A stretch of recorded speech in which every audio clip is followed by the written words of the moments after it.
In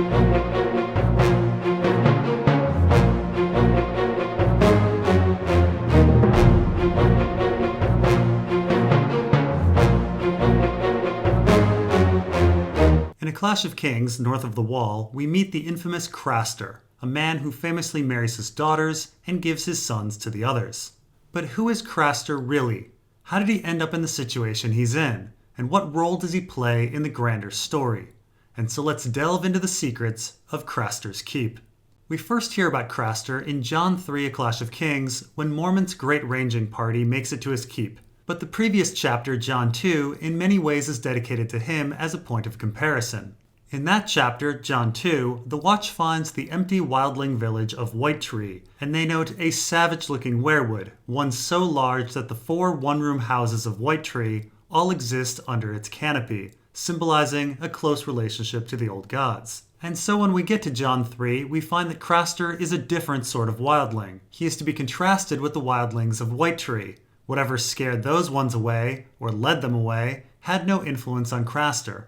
Additionally, unlike these other wildlings, Craster's Keep has no weirwood as far as we can tell. Craster doesn't seem to follow the old gods, though he calls himself a godly man repeatedly. It's important to note that Craster's mother is originally from Whitetree, the very village that the Watch stops at with the monstrous large weirwood. So his mother seems to have been raised with the old gods beneath the canopy of that looming powerful weirwood, but Craster or his mother at some point rejected the religion of the old gods. On a meta level, it's hard to ignore that Craster does physically resemble our author, a thick man with tangled gray hair and a beard, a flat nose, and a drooping mouth. It's not uncommon for our author to insert himself into our story. Sam and Quentin Martell also physically resemble our author in both character and appearance. Now, obviously, our author is no incestuous polygamous kinslayer, but there are hints of our author's life here. Just as Craster's mother seems to have come from a very religious background that Craster himself has rejected, our author was raised Catholic but is now no longer practicing. Now, a bit on the life of Craster. Craster was supposedly fathered by a ranger from the Night's Watch, a fact that's brought up a couple times. The ranger raped a girl from Whitetree, and she showed up later at the Wall with Craster, only to be chased off. This does make Craster a bit like Mance, whose father was also a crow. However, Mance was taken in by the Watch, while Craster was chased off for some reason. It's uncertain why Craster was chased off. Gior says in modern times that the Watch is happy to take in boys, but perhaps this was a different time and there was less need for men. Besides being like Mance, Craster's story is also a bit like Ramsay's. Roose Bolton raped Ramsay's mother next to a tree, and a year later she showed up with the baby. In the end, Roose started financially supporting Ramsay, just as the Watch financially supports Craster. Now, we don't have too much other information to go on Craster's early life. His age is perhaps the most illuminating aspect about him. Craster is old enough for his gray hair to be going white, but young enough to be physically imposing. We know he's fit enough to have recently killed a bear and overpowered one of Mance Rayder's men. His hair points to him being past 60, while his strength and virility seem to point to him being younger than 70. But this is a rough estimation, and it's tough to say exactly how old he is. Now, related to this age issue, there is an important question of whether or not Craster's wives are all his daughters as well. Jon seems to think so, and Chet notes that Craster's wives are as ugly as him, and Sam notes that all of his wives all look alike and are difficult to tell apart. This all points to the idea that Craster's wives are all blood related to Craster, and that indeed, all 19 of Craster's wives are his daughters as well. This is significant as at least a couple of the wives are described as being old women by Sam, and Chet seems to think that half of Craster's wives are as old as Craster. Now granted, the young are poor at estimating the age of the old, and Jon seems to think that at least Gilly looks older than she is. But if Craster looks to be similar in age to his daughters, Craster must have been very young when he started having children, perhaps just after pubescence. Of course, it seems awfully strange for Craster to be stealing wives at such a young age and fathering children, and so I do wonder if Craster's first wife was in fact Craster's mother. This, by the way, wouldn't be the first time that George R.R. Martin had a character raised by their mother specifically for sex. The protagonist of Night Flyers, Royd, was raised by his mother for this purpose. It's all hard to say what's going on, but Craster's wives do all look alike and do all look like Craster, and at least some are not that much younger than he is. It's possible that these other wives are just his sisters or half-sisters, but Jon thinks they're his daughters. Now Craster's appearance points to him being in his 60s or thereabouts, which means his birth year is likely between 230 and 240. Now the problem is we know of no character lurking north of the Wall back then. Well, except one. Bloodraven.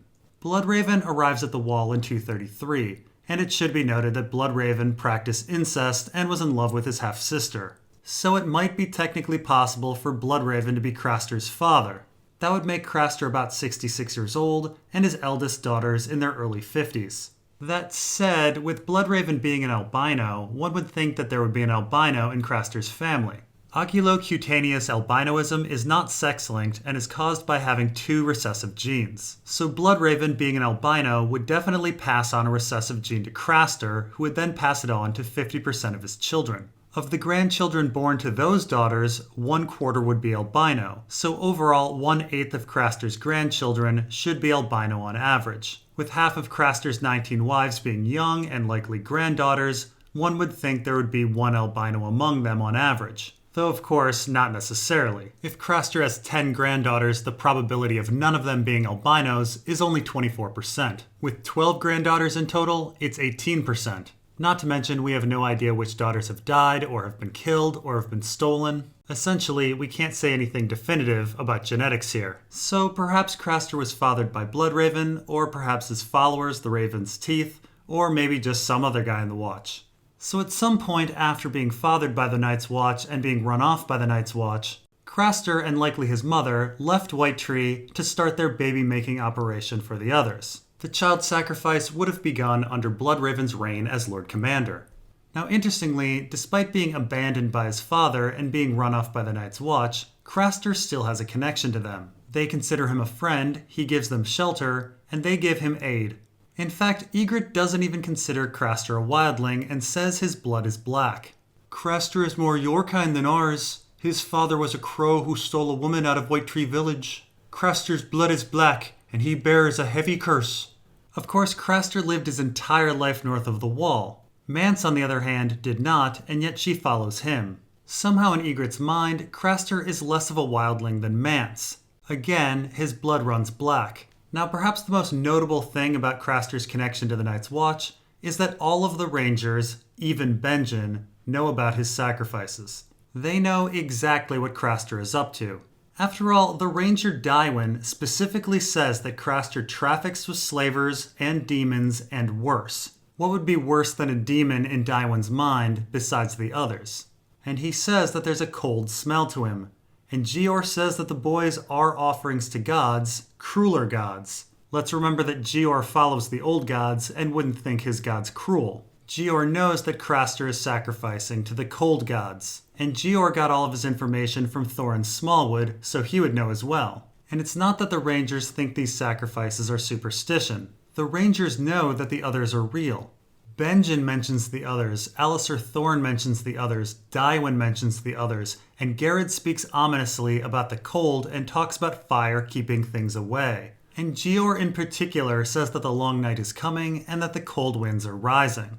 And so it seems particularly odd that Craster, a product of the Night's Watch that is maintained by the Night's Watch, would be allowed to operate and aid the others. The others who are the Night's Watch's ancient enemy and who the Rangers clearly fear. Similarly, it's also odd that the wildlings have allowed Craster to live, given that he's such an abomination and a friend to the Watch. Jon even notes that Craster's keep doesn't even have great defenses. He specifically wonders how Craster can hold the place, and yet no one has killed Craster for his food. Oh, Tormund thinks they should, but no wildling has done it, in 60-some-odd years. And so Craster and his den of incest and baby sacrifice seems to be a product of the Night's Watch that's tolerated by the wildlings. The Night's Watch gives him gifts, expensive gifts, and the wildlings don't kill him. Now, perhaps the wildlings tolerate Craster as he keeps the others from attacking them, and it seems the Night's Watch likes having an outpost north of the Wall to stay at, and where they can gather intelligence. But the cost seems outrageously high. Craster is literally giving babies to an ancient enemy. Keep in mind, Ned Stark goes nuts about the murder of children in A Game of Thrones. It seems awfully odd that First Ranger Benjen Stark, Ned's brother, would condone the same act north of the Wall. So why is the practice of child sacrifice tolerated by both the wildlings and the Night's Watch? Well, there are some very important things to point out about Craster and his wives. Now, in the prologue of A Storm of Swords, Chet actually thinks about Craster and notes that half of Craster's 19 wives are old and not suited for sex or childbearing. The remaining half are in the marrying and childbearing age. Now let's think about that. Let's say Chet is picky and doesn't want any woman over 35. That means that half are between 12 and 35, and the other half are older than 35. Now, the exact cutoff between old and young isn't important, it's the distribution that's revealing. If 9 wives are old and 10 are young, that means 9 daughter births happened when Craster had few wives, likely 1, while 10 births happened when there were many wives. This means that the first wife, or wives, were quite fertile, while the later wives had a huge fertility drop-off. Again, half the wives are old and half are young. In fact, let's try to figure this out. Let's assume Craster is 66 years old and that he started fathering kids at 12 and started with his mother, who was 15 when she had Craster, and who started popping out kids again at 28. She has to wait for Craster to go through pubescence. She has another good 15 years of birthing, but there are a lot of old daughters at Craster's keep. So let's say she gets out 6 in this time. Let's not forget that she's also birthing sons too. So assuming the mother is having a child every year, we're looking at daughters aged 53, 51, 49, 47, 45, and 43. Now we're still short 3 old wives, so perhaps they're the children of the 2 oldest daughters. Assuming births at, say, age 15 and 17, we're looking at wives being 38 and 2 being 36. So those are the old wives, now let's place in the young wives. Now, as we can see, there's a precipitous drop-off in the number of children being born. We go from one woman having 6 surviving daughters, to the next generation having about 1.5 surviving daughters apiece, to the next generation having less than a surviving daughter apiece. And then there's the children that are younger than marrying age. Jon says there's only a few of them and spots 1 pulling up a vegetable. So Craster has 10 wives of birthing age and only 3 or so young daughters? It's rather clear that the Craster clan has seen a sharp decrease in fertility. Now, of course, this family tree is just an example of what Craster could have. But no matter how it's set up, the result is going to be the same. With half the wives being old and half the wives being young and only a few small children, the drop-off in fertility is rather glaring. And the thing is, this decrease in fertility in offspring is expected biologically. It's called inbreeding depression, and it occurs when animals inbreed. More and more recessive traits manifest, leading to unfit individuals. George R.R. Martin has written about the effects before in a story called Dark Dark Were the Tunnels and Bitter Blooms, and Ygritte specifically brings up the problem with inbreeding in a conversation with Jon about Craster. She tells us that inbreeding produces birth defects. So, it's worth reviewing these facts. 1. The Night's Watch created Craster, supported Craster, and knew about Craster's activities. 2. Craster gave babies to the others, the Night's Watch's ancient enemy. And 3, these babies were incredibly inbred, having low fertility and likely riddled with birth defects. Once laid out, the Night's Watch's actions seem rather clear. Craster was giving the others gifts, but they were poison gifts. The others were adopting babies, but adopting the worst possible babies, the least healthy and most sickly of them.